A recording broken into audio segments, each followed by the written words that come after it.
Good afternoon, everybody. Welcome to another episode of Ella's Food and More, because we have food and we have more. Green fig talkarie. When last all you had that? It is also called jacket button. And if you stick around, you'll see why. I saw some green figs outside there, and I hope it didn't belong to anybody. It was in my kitchen, and I hopped it up one time, so I hope whoever left it there wasn't looking to come back and find their green figs, because green figs don't last in my house. So stick around, we'll be doing some green fig talkarie and fry bake. Let me go. Hey Sana. Hello. When last you eat fry bake? A long time, boy. What's some today? I will love some fry bake. Fry bakes, boy, you know what I mean that? Yeah, boy, because watch me, we see. But my body calling for a fry bake. I could eat 100 tonight if I want. Well, I am making so much. Yes, honey. All done. All done?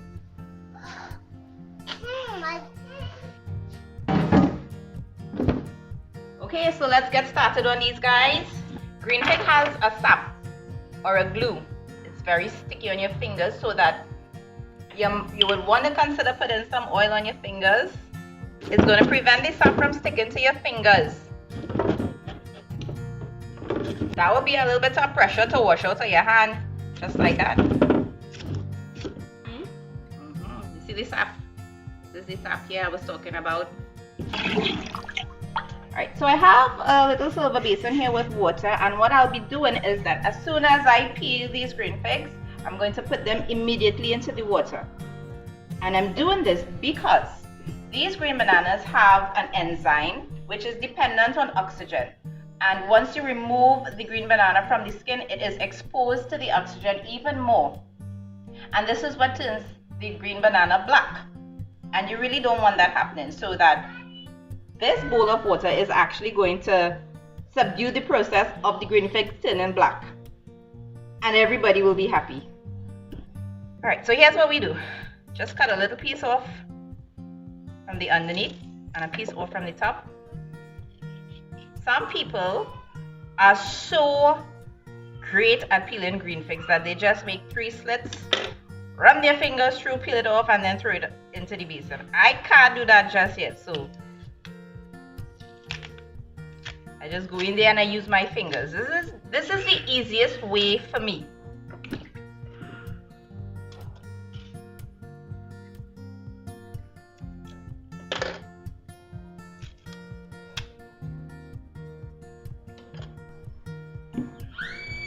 You know what this is?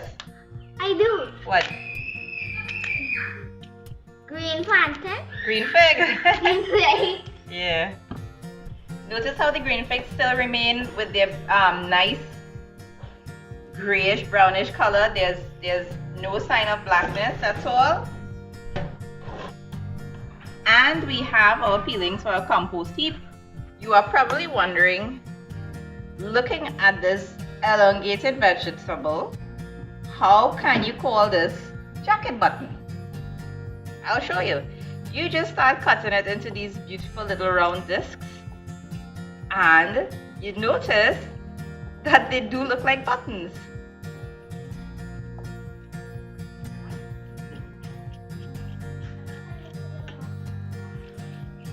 So you see how cute these look?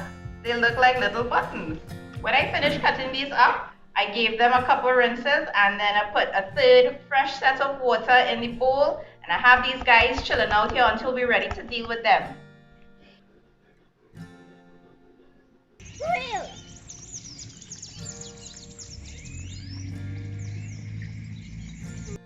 So let me give you an idea of what's happening inside here. Alright, we're making fry bake. So yes, we're going to need flour. I sifted 6 cups of all-purpose flour. I chose to sift the flour because I think sifting is a fantastic way of waking up the flour, getting it aerated and ready for the cooking process. Also inside of here, I put half a teaspoon of salt and a teaspoon of yeast.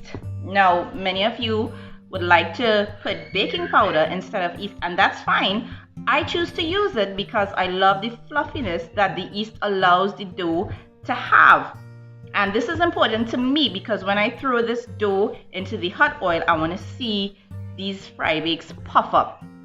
I also added 1.5 teaspoons of sugar because the yeast is going to feed off of the sugar and it's going to start this process of creating carbon dioxide, which is what gives the dough those little bubbles inside it. That's what helps it to rise and become really fluffy on the inside, and when we fry it up, it's going to be crunchy on the outside. So just combine everything with your fingers well so that all the ingredients are dispersed evenly throughout the entire bowl of flour. Make a well in the center. My bowl keeps spinning, boy. Let me fix that. Problem solved. So we're just going to make a little well in the center and add the water gradually. Start mixing with the other hand and slowly incorporate this dry mixture with the water that's inside there. For the parts of dough that's already been combined, you just want to push that to the side a bit. We're not forgetting about that guy there. We're coming back for him. I don't want to start kneading right away because kneading is a process that requires a lot of elbow grease. So you're going to have to exert some strength. And if I didn't mix the dry ingredients properly with the water, you're going to have flour flying everywhere. Right, so I'm satisfied here. And now is where the exercise begins.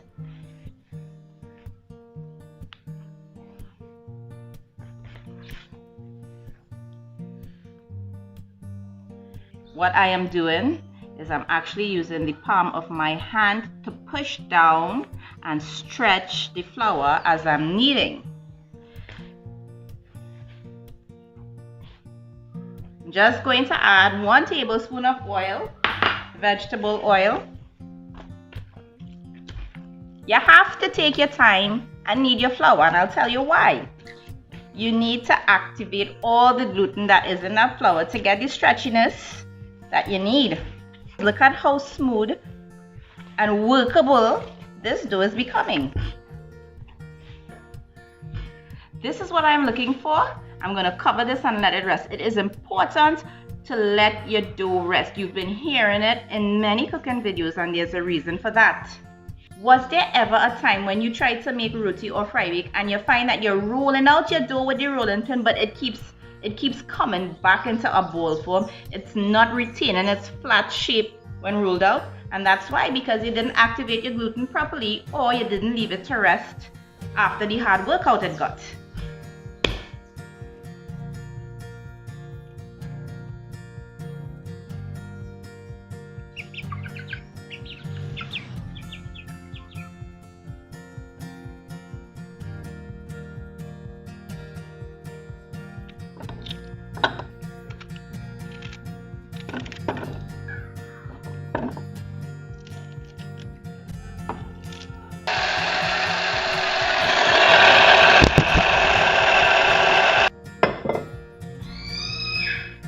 I don't want too much of a high heat. It's going to burn my curry and give it a very bitter taste.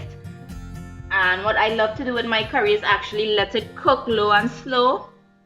My little talkarie pot is heating up so beautifully. I am adding 1 tablespoon of vegetable oil. It could be a shy tablespoon. I managed to find 5 small tomatoes in my fridge, so I just quartered them up here. This is some freshly chopped up seasoning as you would have seen before. Some garlic, onion, shadow benny, pimento.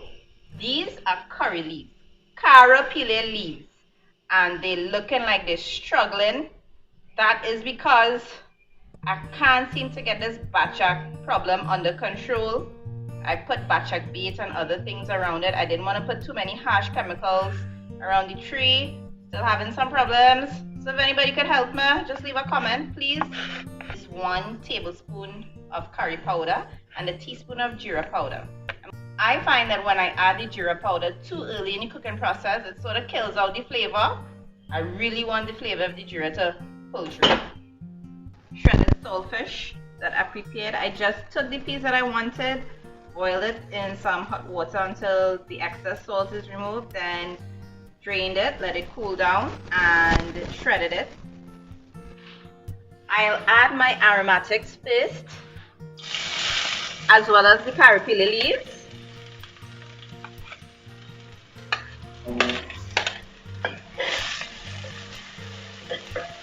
And at this point, if you choose to do your green fig talkarie sada, you just leave the curry out entirely.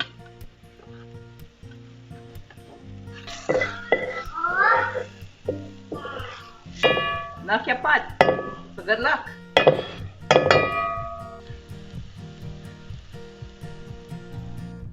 That has been cooking inside here for about 4 minutes, low and slow. I'm going to throw in my tomatoes and the saltfish, which is also optional.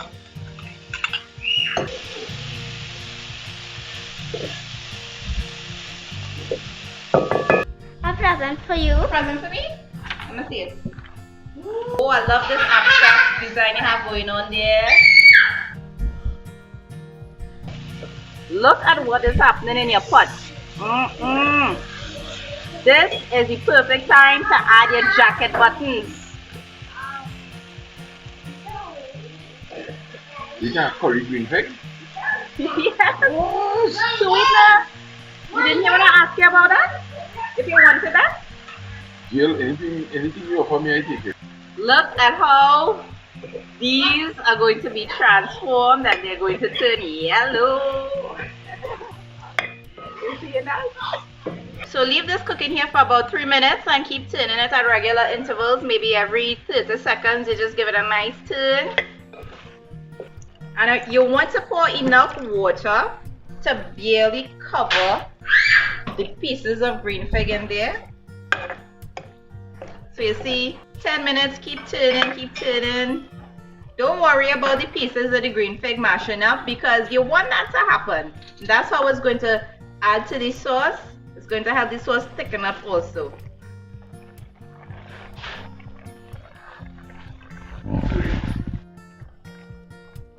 I want you guys to take a look at this. Look at how thick the sauce is.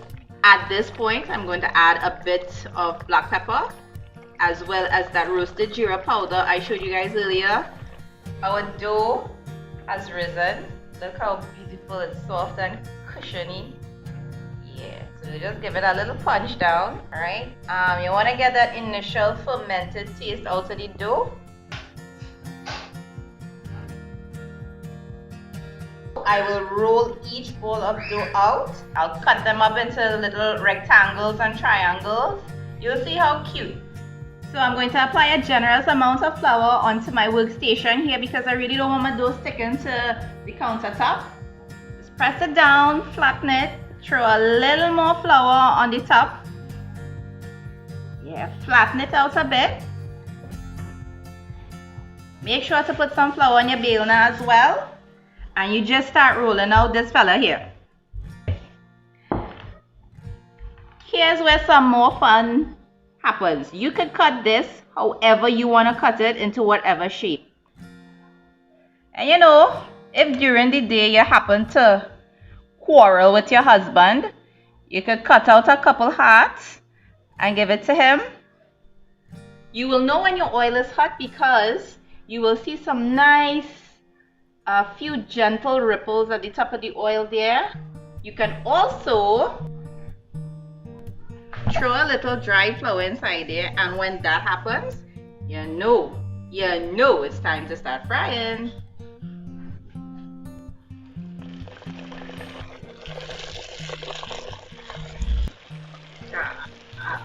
On the peeler. Take now. This is a special one for you though. You make sure. What? Yeah. Oh, you like it? Yeah. Yummy. Yeah.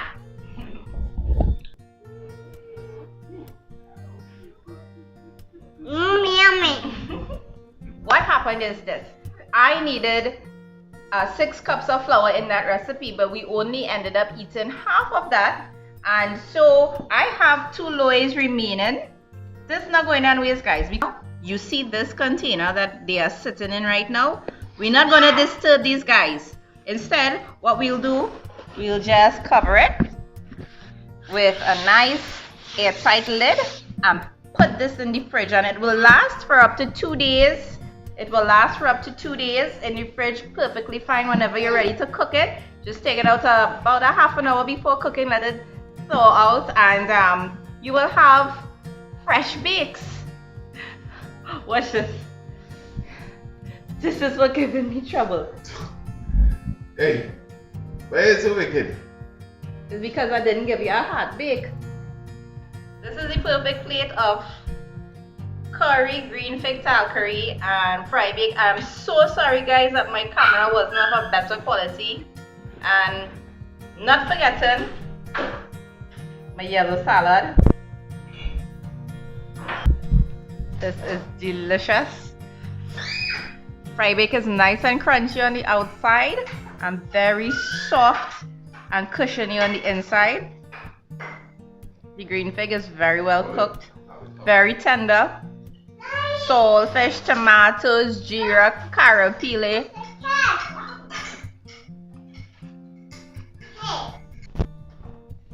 Thanks again for joining me on yet another episode of Ella's Food and More, because we have food and we have more. I want to say thanks to everyone who has supported me thus far, all the subscribers, all the wonderful comments, all the shares and likes and such.